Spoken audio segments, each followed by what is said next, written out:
Salam ingatan dari seluruh isi keluarga. Apa khabar Kak Hindun di sana? Kami di sini semuanya sihat-sihat belaka. Terimalah cerpen bertajuk Kasih Kak Ndun. Kak Ndun 10 tahun lebih tua daripada aku. Lahir tahun 1964. Dia buah cinta mak dan pak yang kedua. Yang sulung lelaki, tapi meninggal waktu bayi. Abdul Karim nama diberi, tapi hayatnya tak lama. Kak Ndun adalah sulung ganti. Aku tak dapat bayangkan kesukaran di zaman kanak-kanaknya, tapi ada parut tusukan buluh di labu betisnya.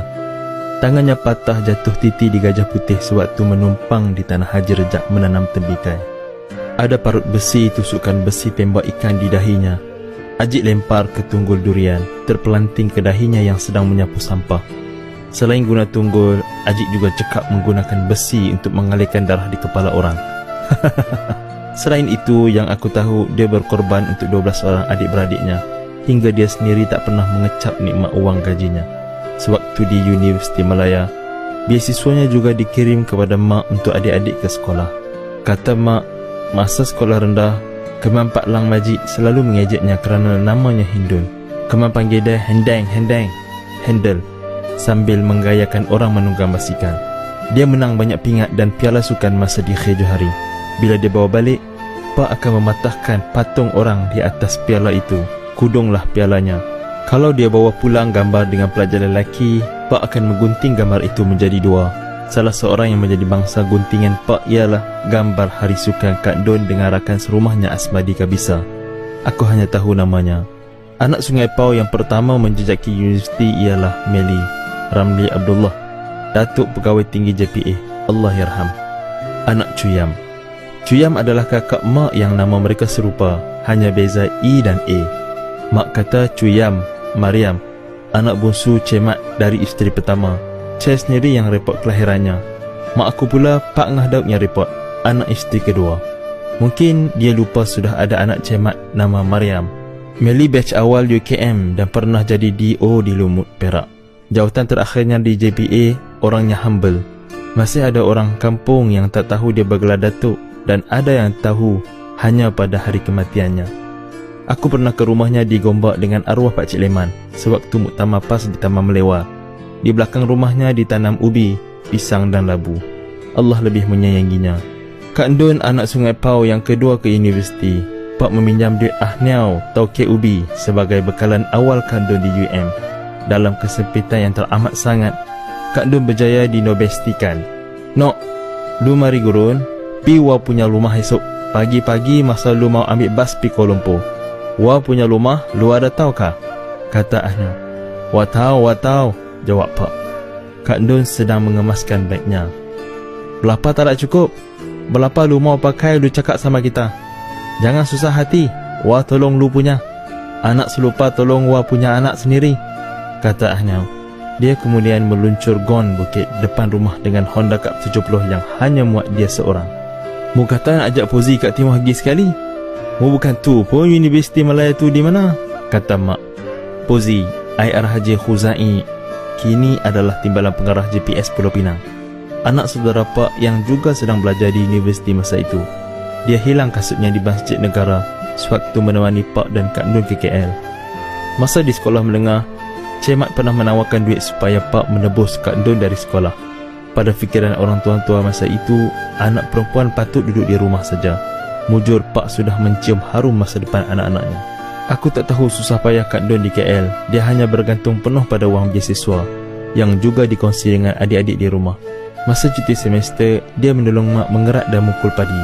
Kata Pak Sumit Cik Heng, Abdul Hamid Ibrahim, Allah yarham, masa bertandang ke rumah satu petang, mu betul sungguh nak, anak mu duduk universiti, kelik tolong mu ngerat, muka padi lagi.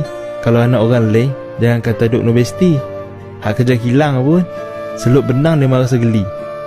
Aku yakin masa itu Pak bangga sama macam aku juga. Bendang 3+1 petak itu hasil Pak menimbus lahar menerung depan rumah dengan lori guni. Bila Pak tidak lagi ke Singapura dan anak-anak getah yang ditanam di bekas kebun ubi ahniau sudah menjulurkan ranting, Pak mulakan projek bendang untuk beras. Setiap hari sebelum atau selepas sekolah, Pak akan ajak kami menjadi traktor.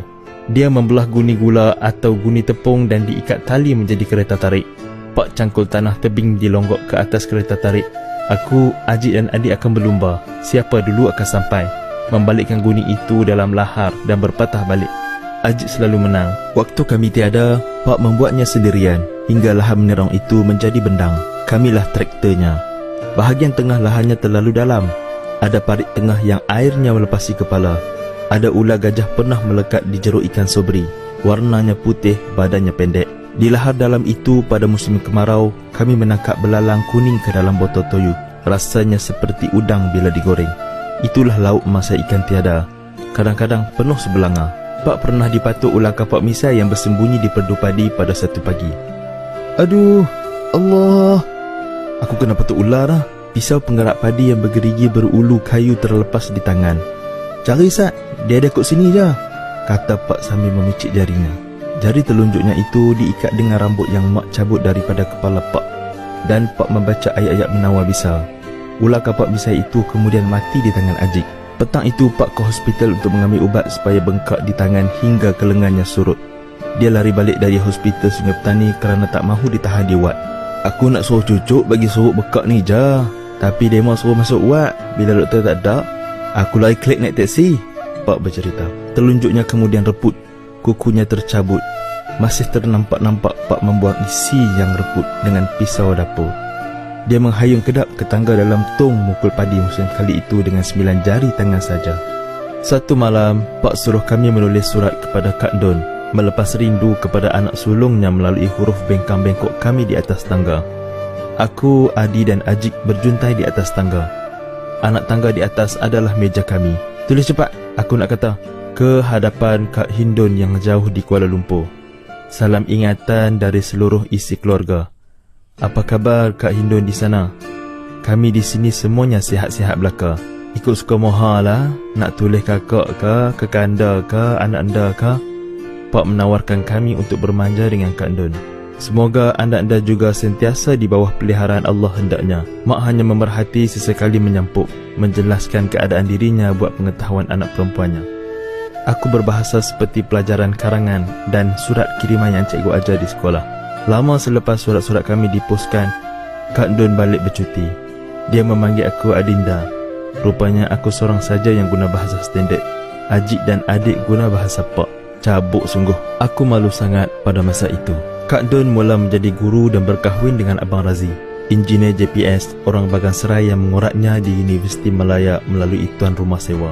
Aku tak jual anak, Pak menjawab bila ada orang kampung yang bertanya kenapa hanya meletak belanja Kak Don cuma RM1,900, sedangkan dia tubik universiti.